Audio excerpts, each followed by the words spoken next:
দেখো ভক্তরা, তোমাদের কাছে আমার কোটি কোটি প্রণাম এবং আমার ভালোবাসা নিও।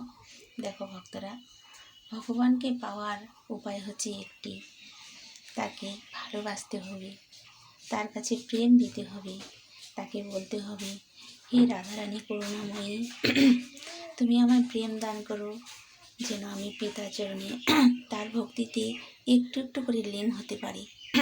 যখন তুমি পুরোটাই লীন হয়ে যাবে, তোমার শরীর পবিত্র হয়ে যাবে, তখন ভগবান আপনার থেকে সন্তুষ্ট হয়ে তোমাকে প্রেম দান করে তখন তুমি ভগবানকে লাভ করতে পারবে। দেখো ভক্তরা, ভগবানের কাছে কি চাইতে হয়?